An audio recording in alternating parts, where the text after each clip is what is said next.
There we go. Wake 'em up, wake 'em up. It's Wednesday. Wake 'em up. It's Wednesday. Good morning, good morning, good morning. Good morning. What's up, y'all? It's your girl, Coach Ebb, your favorite wake up coach every single Wednesday. Y'all know what it is. Come here on YouTube on this platform with a very special guest for Wake 'em Up Wednesday Live. They come and talk to us about a success story about how they turn their pain into power. And today it is the first Wednesday of February and it's Black History Month. So I felt led to go for the men in my family, the Black men in our family. So today's special guest is my cousin, my brother, my cousin, brother, cousin, whatever you want to call him, is Albert Smith, aka y'all know him as Boosie. Boosie, thank you for joining me. Go ahead and introduce yourself. Well, thank you, Ebony, for having me on. I really do appreciate it, and it's an honor to be here. I'm glad that we're here. As everybody, I'm Boosie. My name is Albert, but everybody calls me Boosie. Just a family nickname since I was a kid. A little bit about myself. Like Ebony said, me and Ebony, we first cousins. We go back in the day from our grandparents' house. Family dinners, Christmas, holidays, and everything. So we go back. A little bit about myself is I'm very simple, very down to earth, very relatable guy. A little bit about myself. I'm really into fitness. Really got into working out, fitness.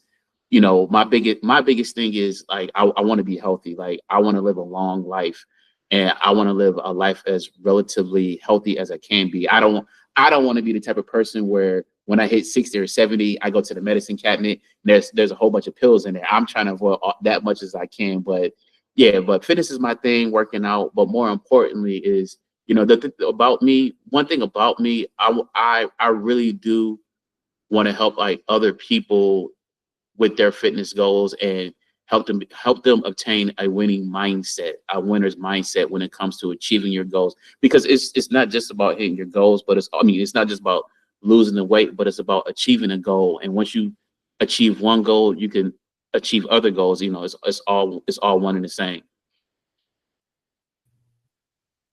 That's what's up. And also happy belated birthday because you just celebrated your birthday. Old man status, but still young man status at the same time. Well, thank you very much. I do appreciate it. Thank you so much. You are welcome. So while we are listening in and tuning in, tell us about a time where you had to take your pain and you turned it into power. That's a really good question. Taking your pain and turning it into power. So this is where I would like to start at. I like to start at for me what I define as pain. For me, pain has come in many many different forms. Pain has come in a form of frustration. It has come in a form of anxiety. Has come in a form of depression. It has come in a form of um, heartbreak, and there's other pains that comes along with it. And it's just not the pain when we're talking about like if you burn your hand or if you get stabbed by a needle, not that type of pain, but the type of pain that affects your emotions and affects your emotions and affects your mentality. And this what pain does. Pain keeps you hostage. It keeps you stagnant in one place. And the reason is because sometimes with pain we're afraid. Pain breeds fear. And sometimes that pain hurts so much, we don't want to deal with that pain. We don't want to take that pain face on. So therefore, it causes us to be stagnant and be stuck in our ways or be stuck in a certain place in life. And with pain, but there's beauty in pain. The beauty that's in pain is that when you embrace pain, that is your fuel. That is your power to get to glory. Like I tell people this all the time, is like you have a coin. On one side of the coin, you have pain. But once you embrace that pain and use that pain as your power, that's going to turn into the other side of the coin to glory. That's when you overcome those pain, the fear, the frustration, the hurt, all those things that's holding you back, that's painful. You start getting power to overcome that pain, and that pain becomes less and less and less and less. Your frustration becomes less, your anxiety becomes less, your fear becomes less, the heartbreak becomes less because you took the power and taking control of taking that pain on head on. And so for me, one thing that was a painful moment for me was I went through a breakup, and going through this breakup, um, I was about 185 pounds, and I got up all the way to about 250 pounds. I was about, I want to say like a size 34, maybe 36, and I remember going all the way up to size, I was about to push a 42 in size pants. But what happened was this: it was I went through this breakup. So I was in this relationship some years ago, about 10, 11, 12 years ago, maybe longer than that.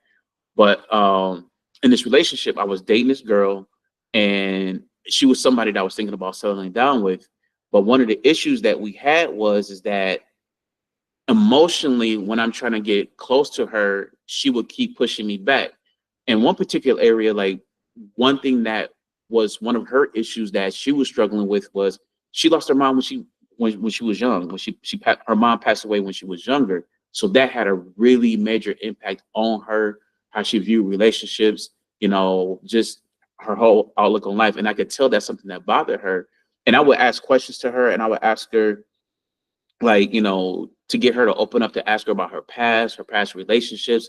And it seemed like I'm trying to get closer to her, and I'm asking questions, but it's like she keep putting her hand out and keeping me at a distance. And so it's like it created a frustration within me, like, and it was an emotional frustration. And I didn't realize this until maybe a few weeks ago, how emotionally frustrating that was. It was like I was in a, like, when I look back now, like I was in an emotional hole. Like I can't move forward with you. I can't go backwards because it's not an option.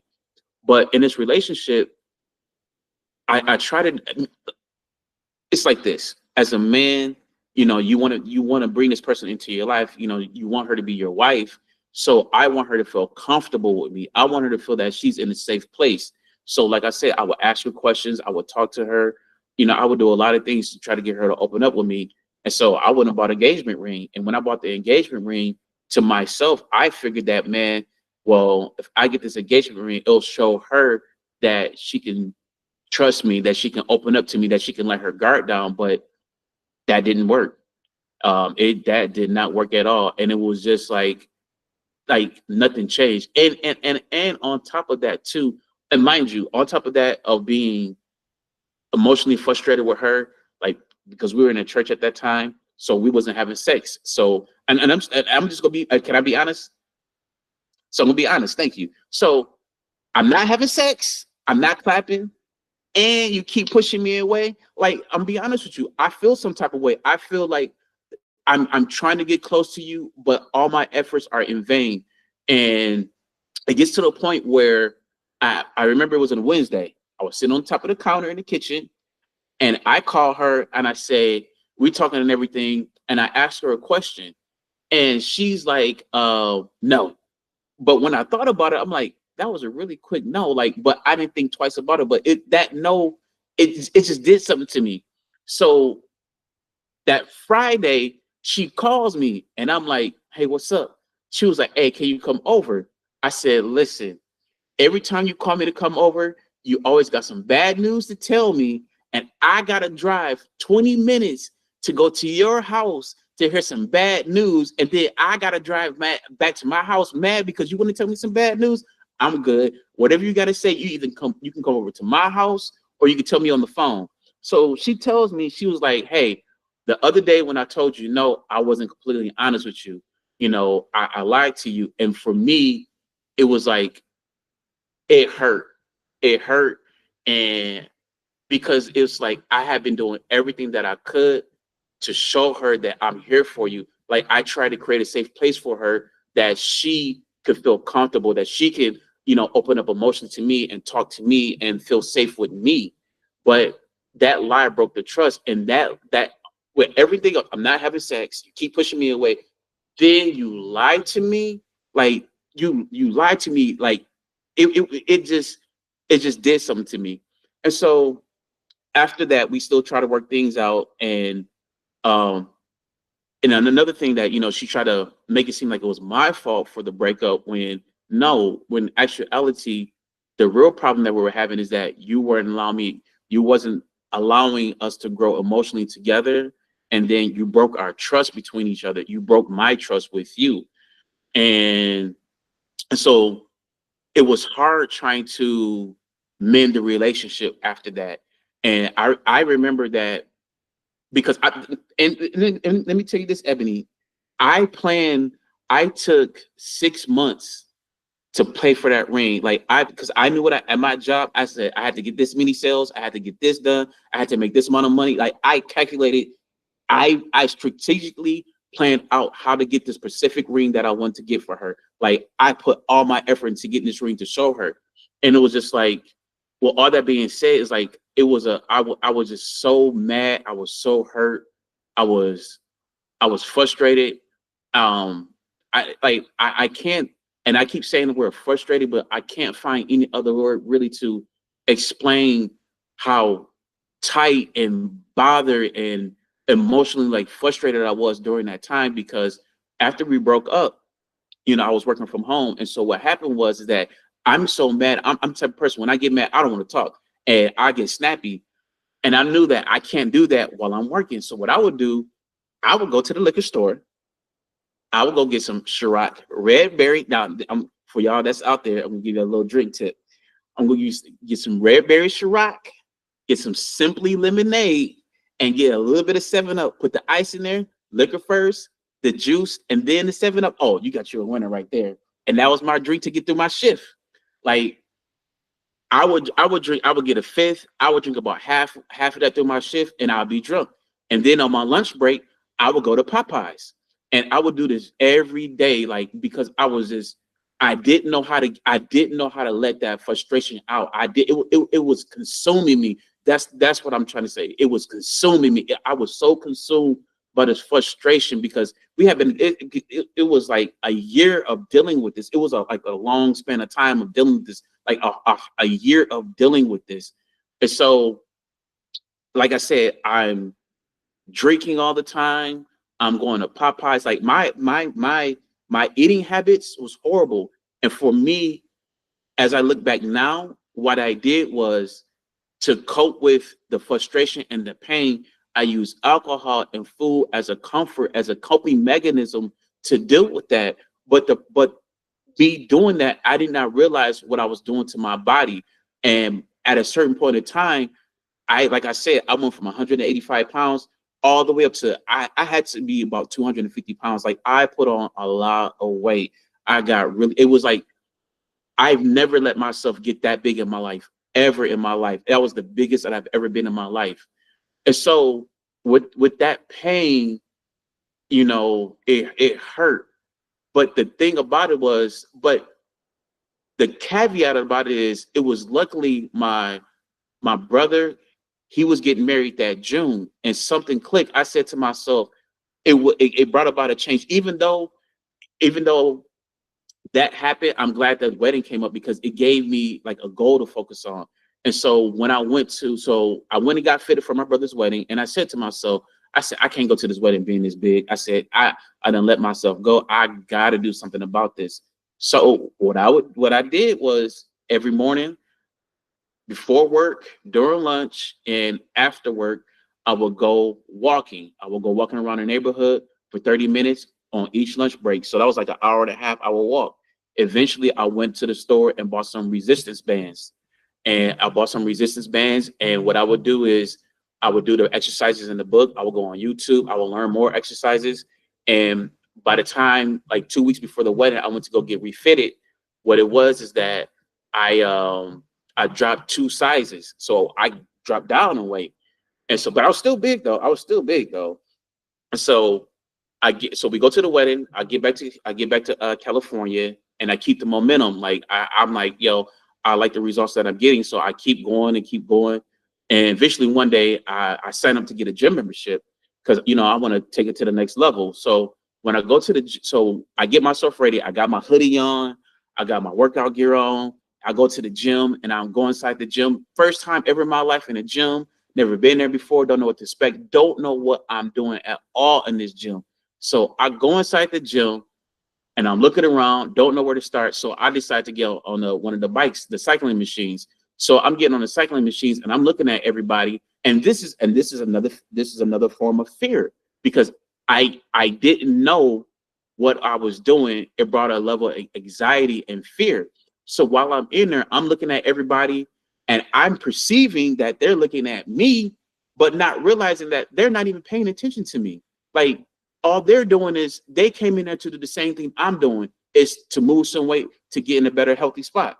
But at that time, in that moment, I'm thinking everybody's looking at me, people judging me, people like, what is he doing here? No, that wasn't the case. But I allowed that fear. I said 20 minutes on the bike, and then I left, and I never went back to the gym again after that. Never went to the gym. But I didn't stop my workout. I didn't stop what I was doing already. So the next thing is that, what happens is that I go to work one day, and while I'm at work, one of the ladies, she was like, "Oh, Al, I see you." She was like, "Yeah, I like those arms." I said, "Your arms are coming." She was like, "Your arms are coming in real nice. They're getting toned." I'm like, "Girl, don't talk to me like that." Shoot. But it gave me confidence. Like, okay, like they see me. It was like whatever you're doing is working. And then some clothes that I had before that I could wear, okay, they're not as tight. Like I'm starting to see that, oh, these clothes are starting to become looser and looser on me. And so I'm starting to see the results of me working out, like from just doing just that little bit. And what it is, so then the next thing, I moved to Houston. While I'm here in Houston, I meet one of my coworkers. His name is Carlos.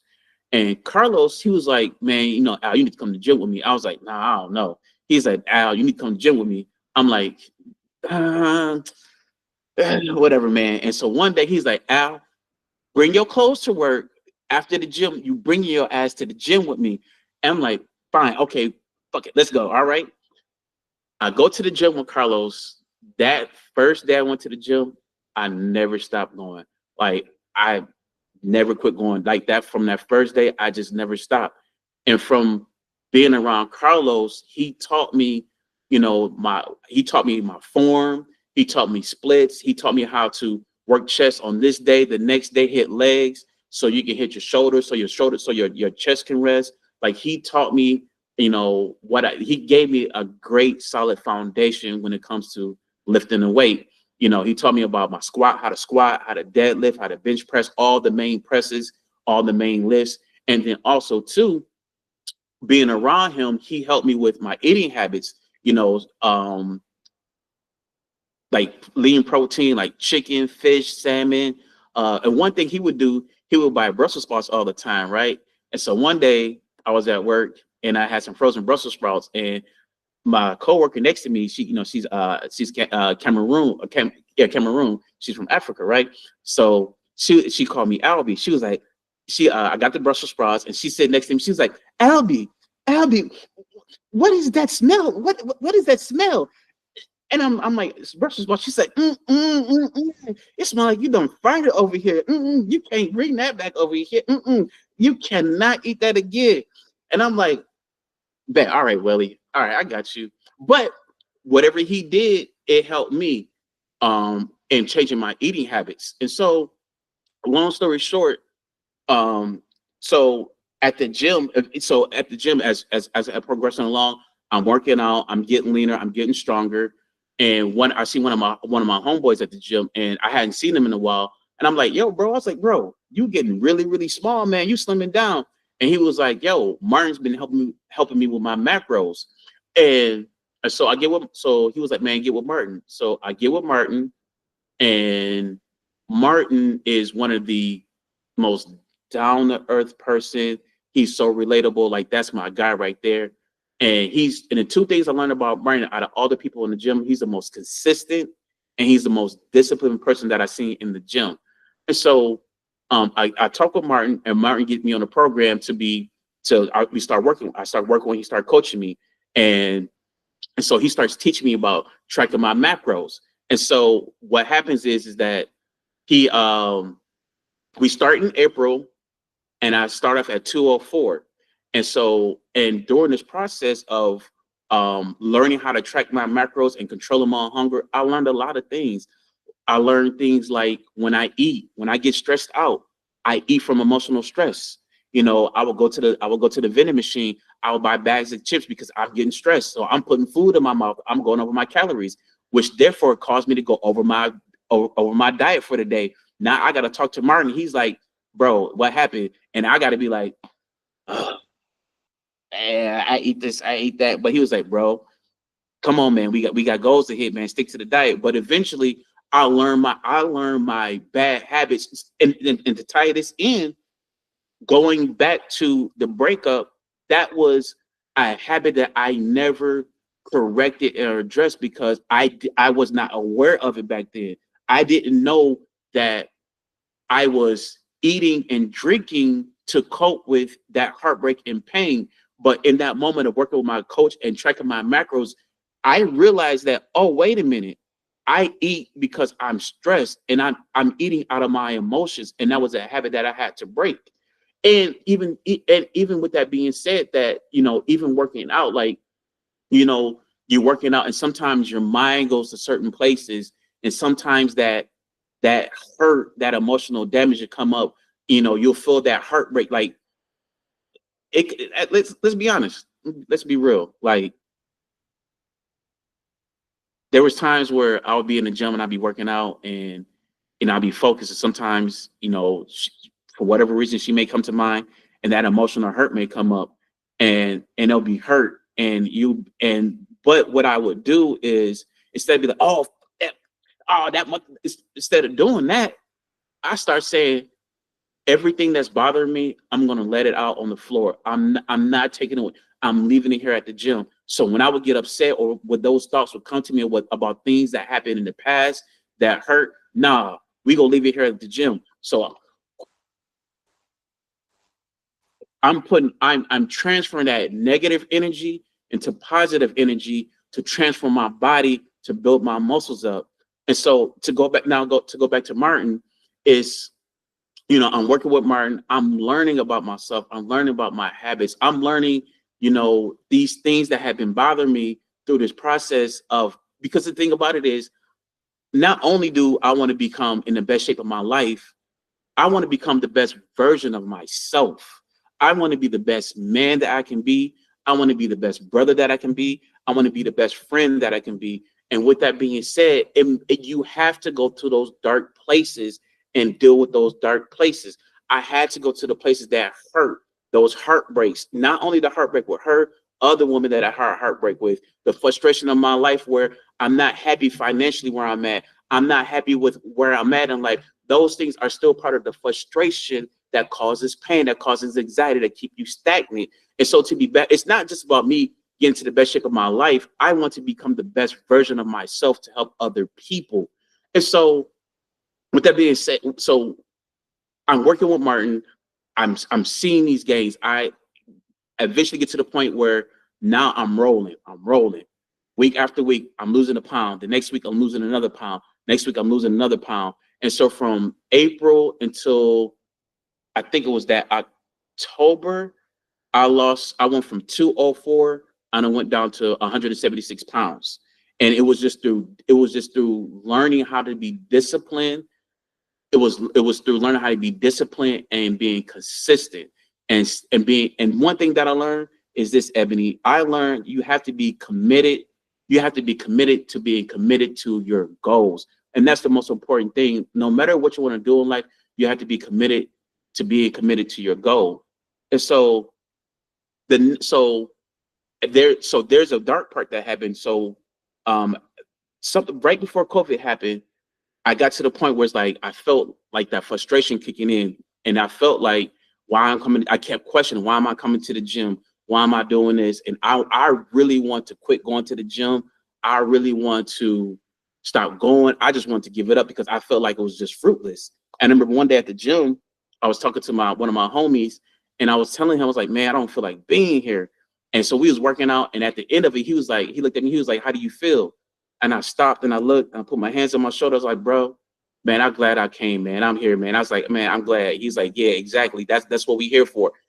And because the thing about it is, you need people when you're going through this, you need a support system. You need people in your life that understand the goal and they can help you push through. And I'm glad I didn't do that. So then COVID hit. And let me go back. This is very important. During the first time I was working out with Martin, Martin will post our progress pictures on Instagram. and he would say stuff like future bodybuilder here, future bodybuilder, look out for him, a bodybuilder coming. And me personally, I didn't want to do. I did not want to be a bodybuilder. I do not want to be on that stage in them little ass draws in front of all them people feeling like you butt ass naked with that lotion on you, that tan spray on you. No, I did not. I had no desire to be a bodybuilder. No desire. And and with that being said, while I was at the gym, my coach Martin has a coach. One of his clients, I seen him on Instagram. Me and him was at the gym the same day, and he is lean. Like he's got the obliques, he got the six pack, he got the cuts in his arm. Like he looking chiseled. Like his coach is putting the work in with him. But me, I'm still fluffy. And when I look at him, I feel to myself like, damn, like I ain't there yet. Like Martin want me to do this competition, but I look like trash compared to him. And I didn't feel like I was ready. But what happened was because I didn't believe in myself, I created a self-doubt.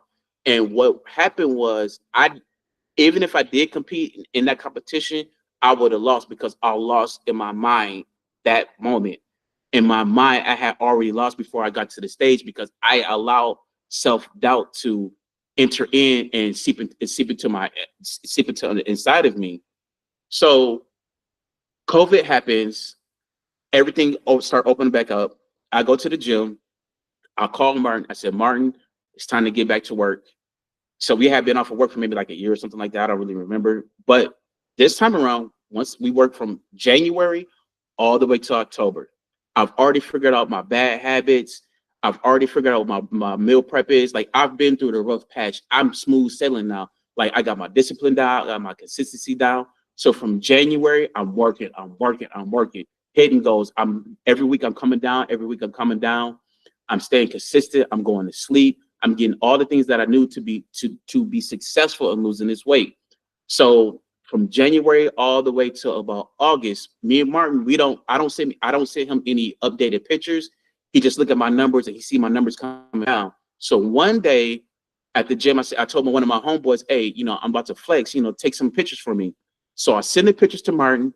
Martin texts me back and he says, it's time. And he was like, bro, it's time for you to get on that stage. Now, mind you, I personally don't see what Martin sees. I don't see it all. But because he's my coach and he's been doing this, and I said, Martin, whatever you see, I trust you and I believe in you because I don't see it yet. But if you say I'm ready, then I'm ready. But I'm trusted in you. Like I'm leaning on his faith in me that he sees something in me that I personally don't see yet. And so now from this time, from this point in time, from August until October, now it's instead of just losing the weight, now the training has shifted into really honing in now into really all my reps has to be the all my reps now have to be focused on the aesthetics of getting on that stage. So as I'm training, it's getting closer and closer time to the competition. And if I can explain, when you're doing a bodybuilding competition, it is very strenuous, it's very tedious, and it's very meticulous. Because when you go to the gym, you see people at the gym and they're lean. It's not the same thing when you get on a actual stage to compete for bodybuilding. It's two different worlds, two different levels.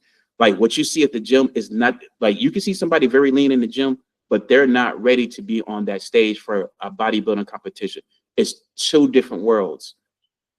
And during this process, your calories becomes less and less. As you get closer to that stage, your calories get less and less. And then your energy, your strength becomes less and less. And what that it affects your mental, you start, I know for me, I start getting mentally fatigued, emotionally drained, I'm physically drained. And during this time, I've never done a bodybuilding competition. And I said this to myself, and this is what clicked.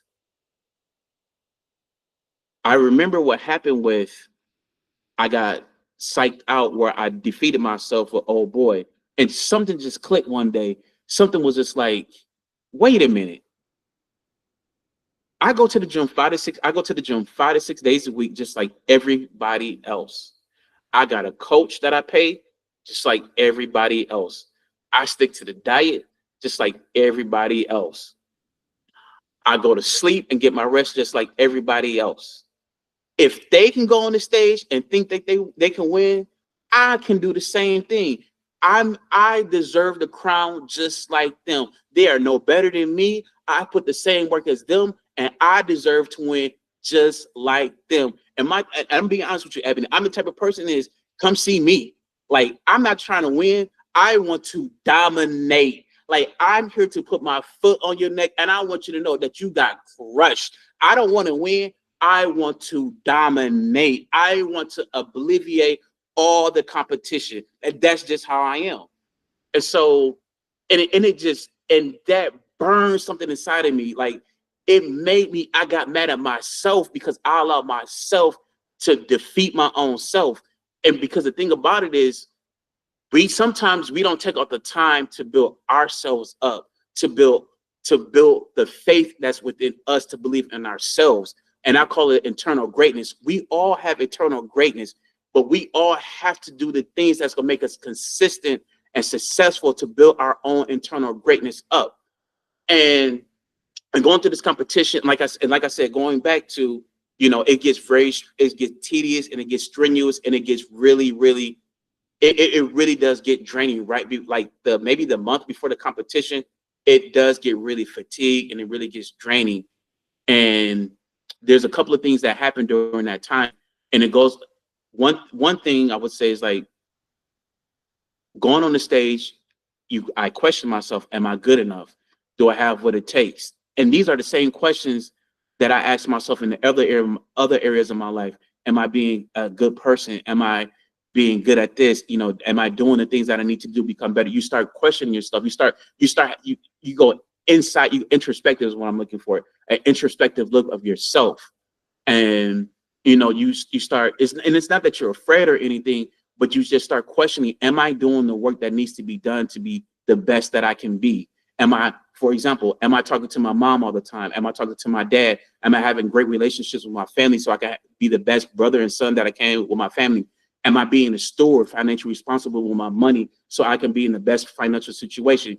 That like how you mentally think bodybuilding is also the same way I would think in the other areas of my life that I want to excel at. And with the body, and during this time, it really did bring out a lot of things inside of me emotionally that I didn't really realize I was dealing with, and that was, sometimes that was bothering me. Like one day I was working out and I was doing the bench press, and for whatever strange reason, I don't know what happened, but what triggered it, I remember the thought came back to me is how my parents got divorced when I was 28. That's all I knew was my mom and dad, my parents being together. And even though I was at an older age, I didn't realize, like, I remember my brother called me and told me, I cried. I was hurt. I cried in the car. It was a Sunday morning. I had a black suit on. I was sitting in my Cherokee. I cried. I cried.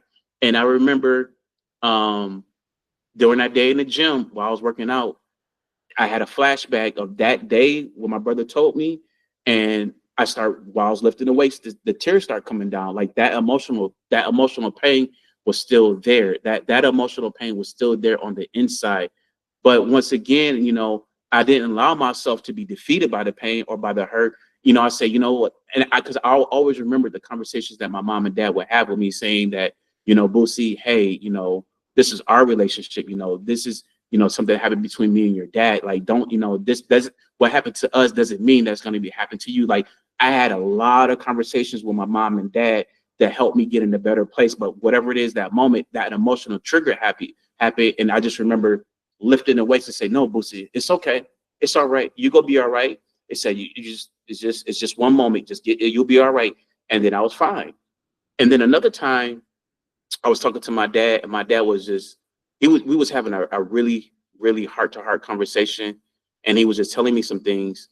And I just remember I was really close to my competition. And I just remember how I felt emotionally drained. because I felt so helpless. Like I wish there was something I could do to help my dad, but there was nothing that I could do. And I remember I went to the gym, and I went to the gym and knew I call him Unc. He was like, I was like, he was like, hey, he's like, and he looked at me and he was like, I know, I know, don't give up. You're almost there. Don't give up. He said, I know how you feel. It's getting hard. And I'll never forget this. I was just standing there and he walked up to me and he gave me a hug, but it's not that he gave me a hug, but he embraced me. Like like my dad would embrace me. Like I didn't know in that moment I needed a hug in that moment. Like even when I think about it now, it like how much it touched me because I was just so emotionally drained. Like just dealing with a lot of stuff from the past. I want to be better in the future. Like I don't I'm tired of being tired. I want to move forward in my life. I want to be successful. And when he gave me a hug, I just remember man, I just let it all out. And I just cried on his shoulder. And he was just like, it's okay. And we get down to the competition and I get down to the competition. Now it's time for the competition. And I remember at the competition, my opponent, and I'm not saying this to brag, but if you look at the pictures, like physique wise, I dominated him. I had about a good 30, 40 pounds on him. He looked like a chicken wing compared to a breast. Like he was small. Like he was just small. He was just small. I can't be. I had a better package than him. And it's not being arrogant, but I just had a better. I had more muscle mass than him. But the thing about it was I froze the first two stages. I froze in opposing, but that's what hurt me. The third round when it came down to posing, oh, I was right there with him. But and I remember during when they went to call who the winner was, and I remember that they called his name out, and I remember on the stage that when he called his name, I was hurt. Like I started crying on the stage, and I remember I turned around because you put all that hard work in, you put like everything into winning and to give it all you got. And it hurt. Like it hurt. But it's not a hurt where it's like a boohoo, like I'm devastated or anything like that. But it's just like you wanted something so bad and it was just like you could taste it. It's like right there. But I say all that to say is that the lesson that I learned from not, and even it's funny, Ebony. I never told you this, but you know what Devon told me? He said, "I'm glad you didn't win." I said, "Well," he said, "I'm glad you didn't win," but it's true what he's about to say. He said, "Because now you learn, like this is going to put a fire under you. It's going to make you even work that much harder." And he's right.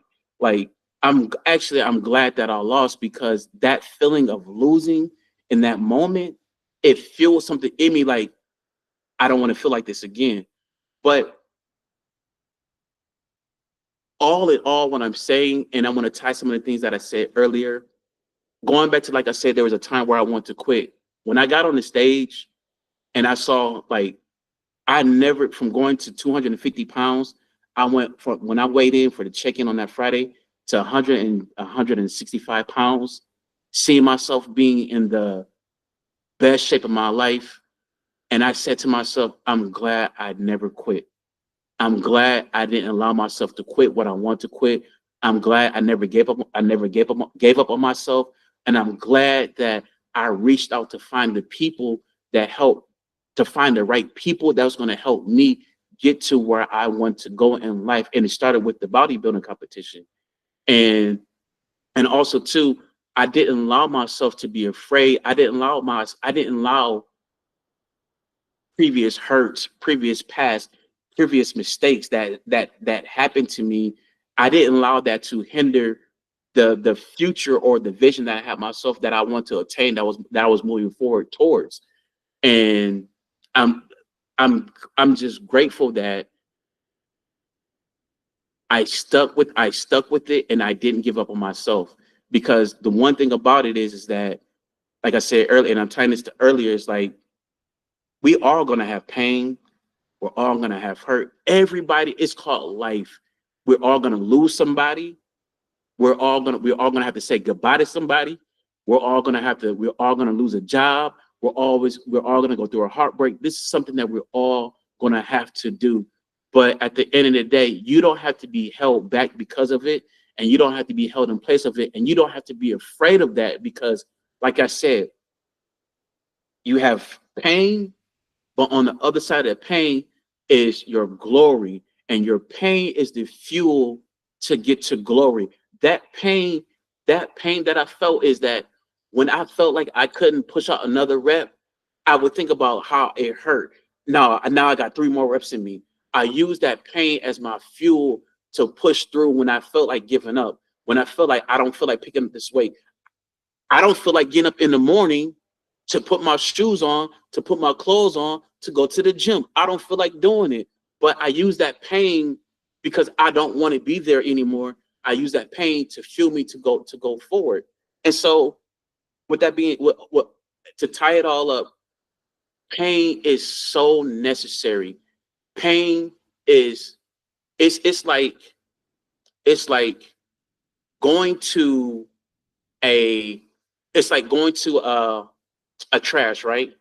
You go into the trash site, right? And in this trash site, it just looks like chaos. It looks like trash in there. You don't see anything of value. But when you start shifting in there, you start going in there. Oh, wait a minute, man. Wait a minute. Underneath this little rock, it's a diamond ring. And then you keep looking more and more. Oh shoot. Is this a gold nugget? Is this a gold bar? Oh shoot. Now I got a gold ring and a gold bar. What I'm saying is that the pain looks like hurt, the pain look like trash, but really the pain is unpolished beauty.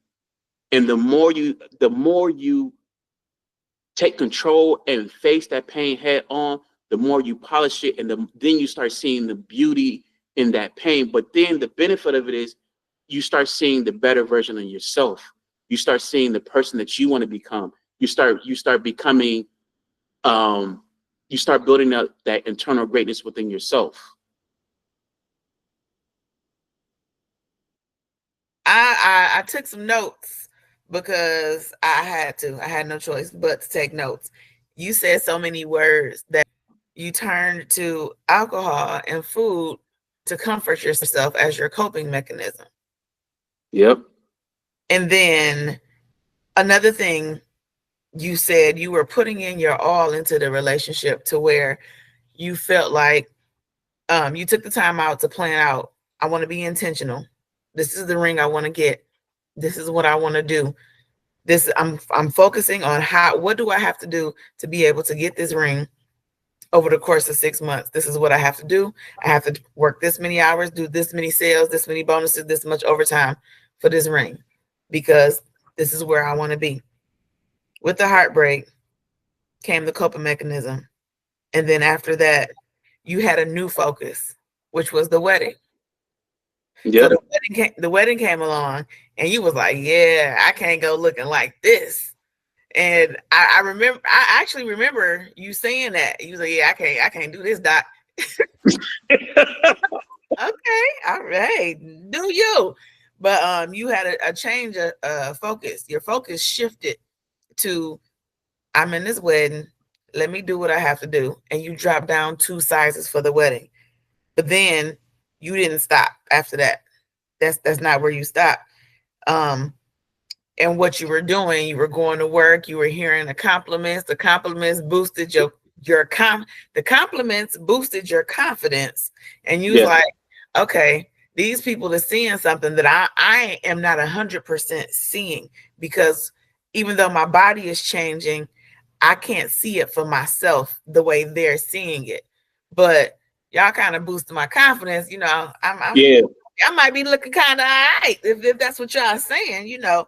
And then you said, you fearfully, this is what my interpretation, not verbatim. You fearfully went to the gym because you got up in the gym, you got on that bike, and you looking around and, okay, are y'all looking at me like I'm crazy? And it was just your fear that caused you to believe that everybody is in there watching you, looking at you crazy when y'all all there for the same end goal in some way, shape, or form.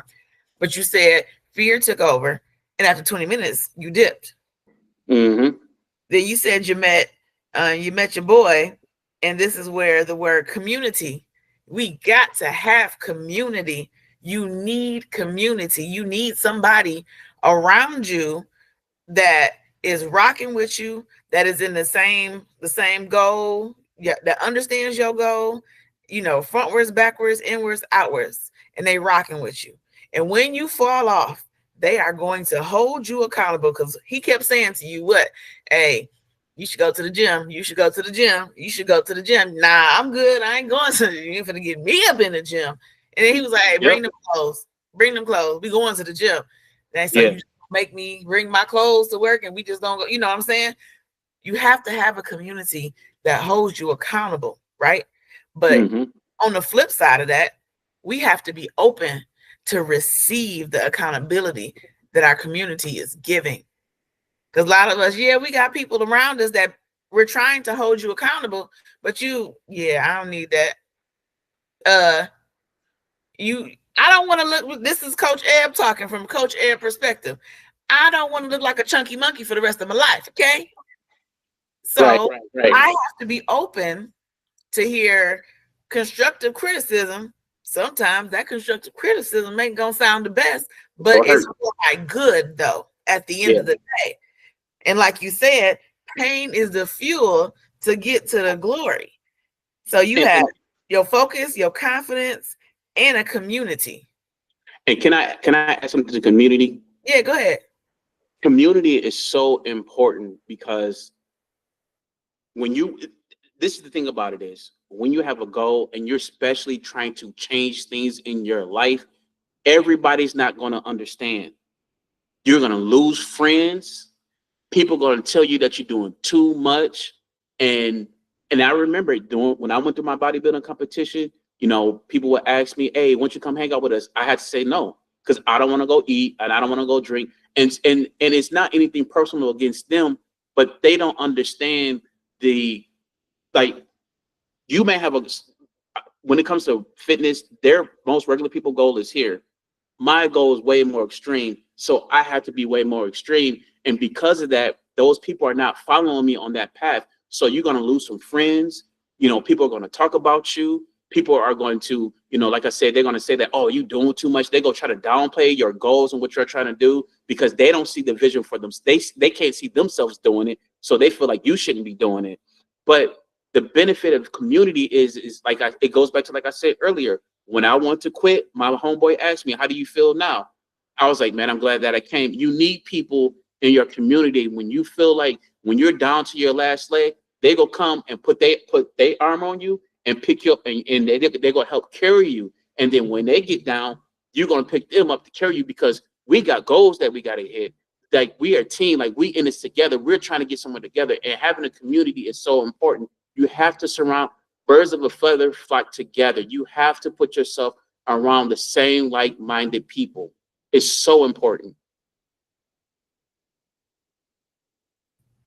That's most definitely. It always takes being around the right group of people.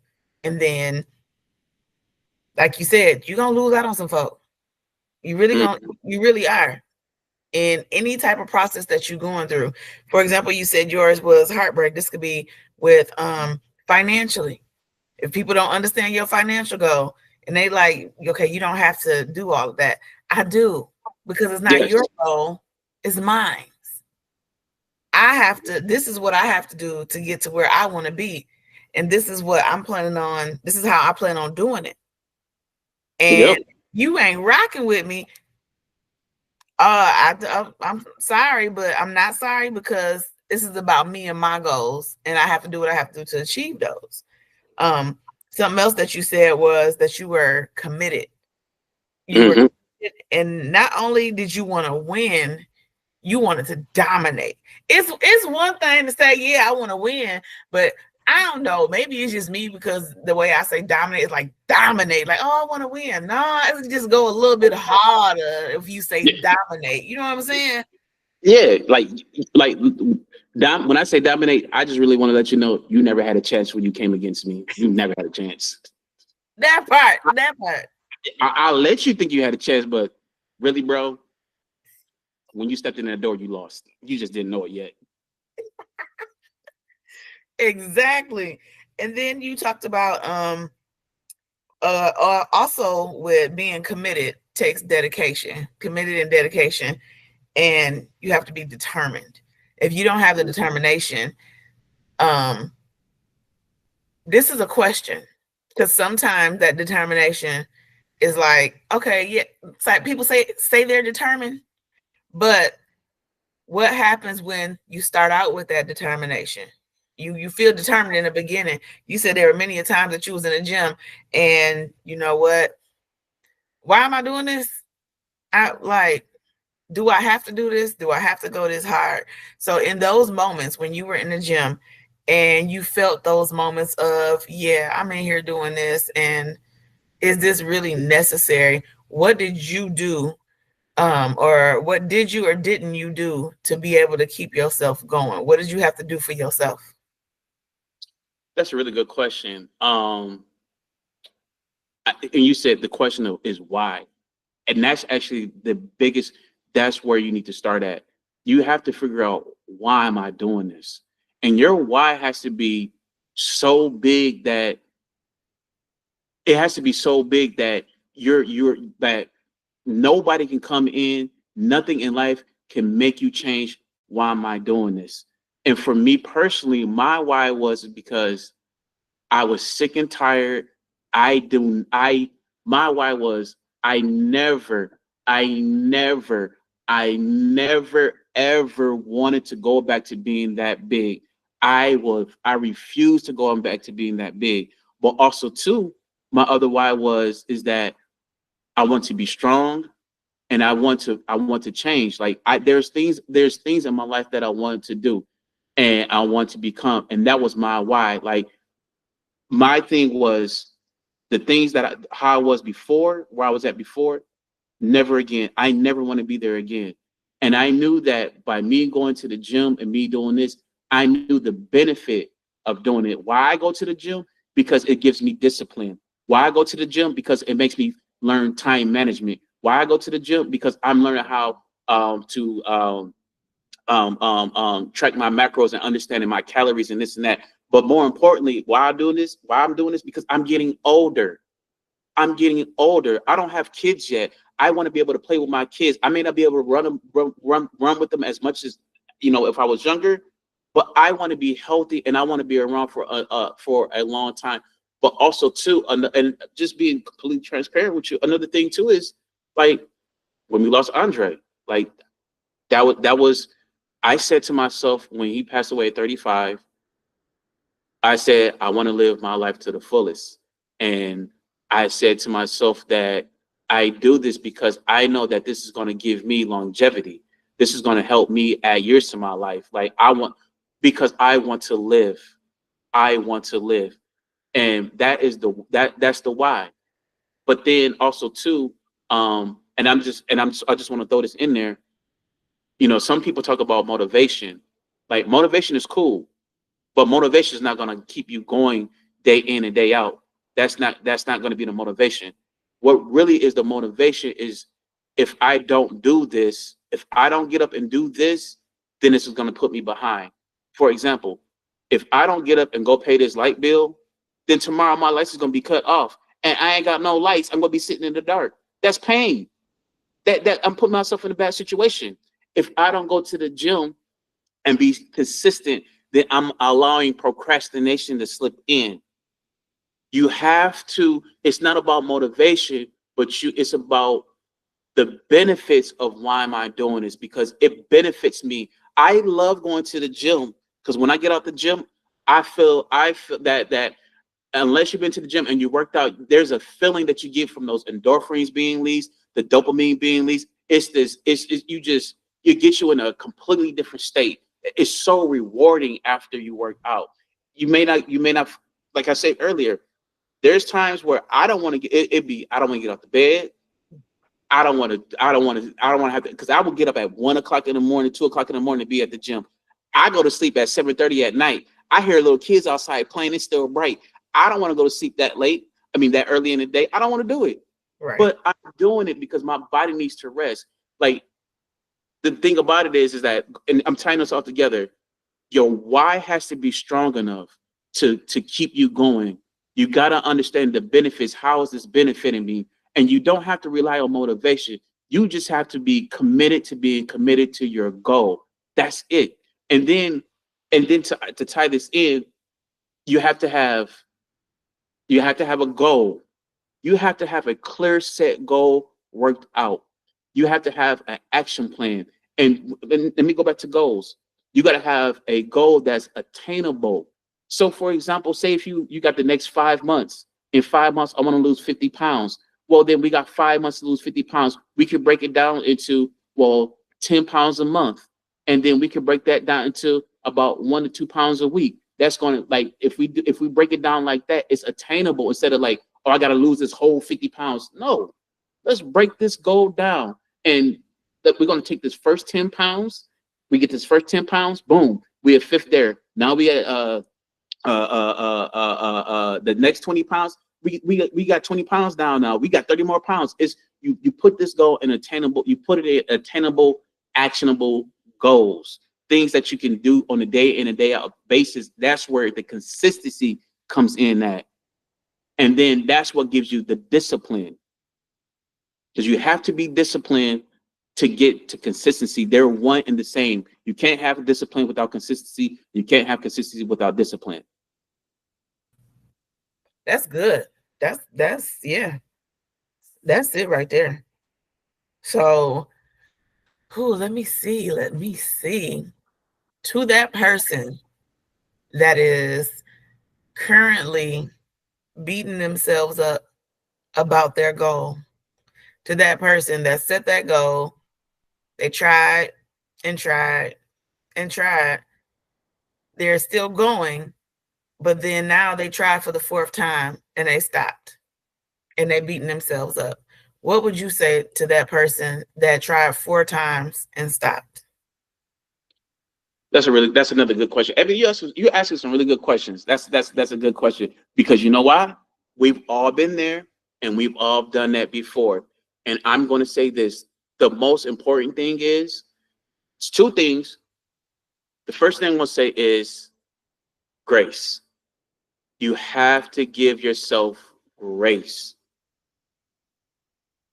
You did it first time, the second time, the third time, the fourth time. So that's fine. Especially if you're doing something the first time, you've never done it before, that's fine. Give yourself grace because you did it 1 time, 2 times, 3 times, 4 times. Okay, now let's do it 5 times. You mess up. Okay, let's just do it 6 times. At some point in time, it's going to click in and you're going to find your rhythm. It may take you a little bit longer than me. It may take you a little bit longer than somebody else. It may take you less than somebody else. Everybody moves at their own speed. So what I'm saying is that give yourself grace. Don't beat yourself up. Allow yourself grace. And I'm saying this to tie into my second point. You have to give yourself grace for failure. Failure is needed. Failure is the stepping stone to success.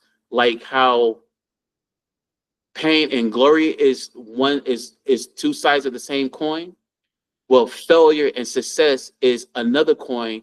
It's two sides of the same coin. Without failure, there is no success. And you're going to fail. You're going to fail. You're going to drop the ball. You're going to fuck up.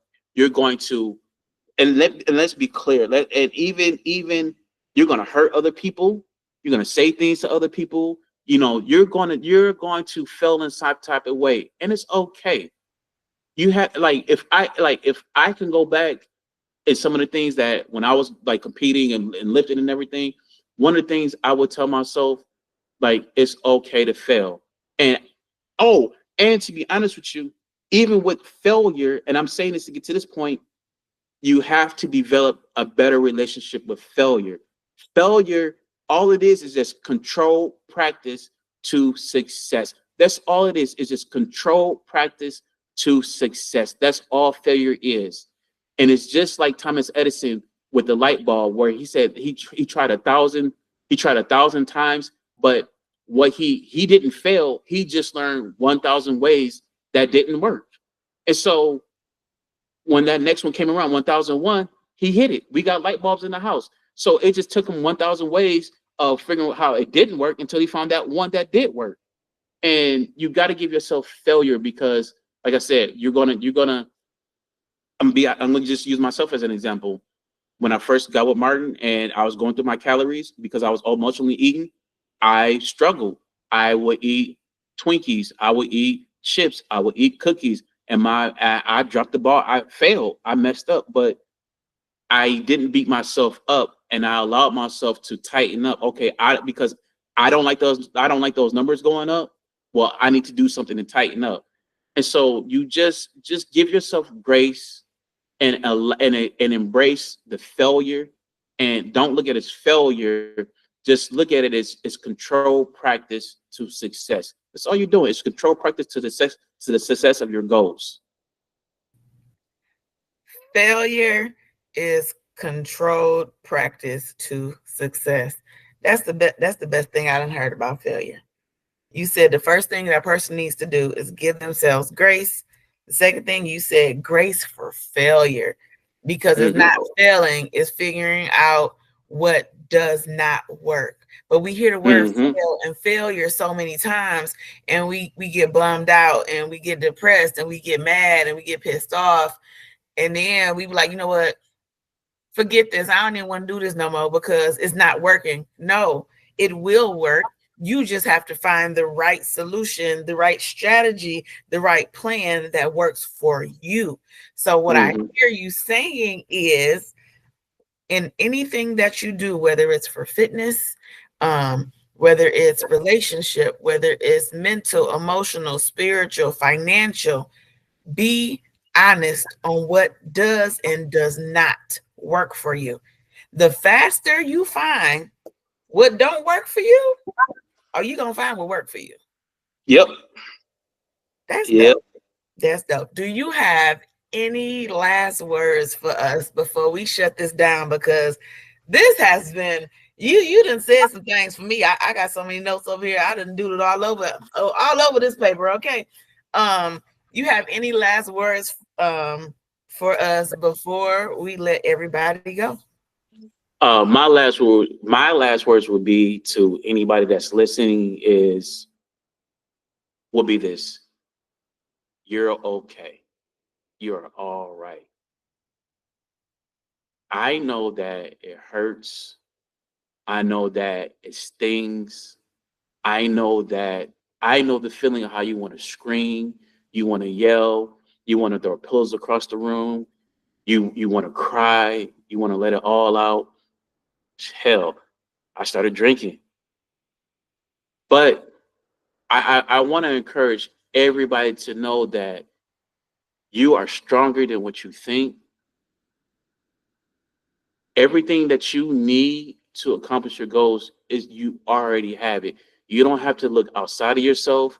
You don't have to look to anybody else, but you have to go inside of yourself for that internal greatness and pull it out outside of yourself.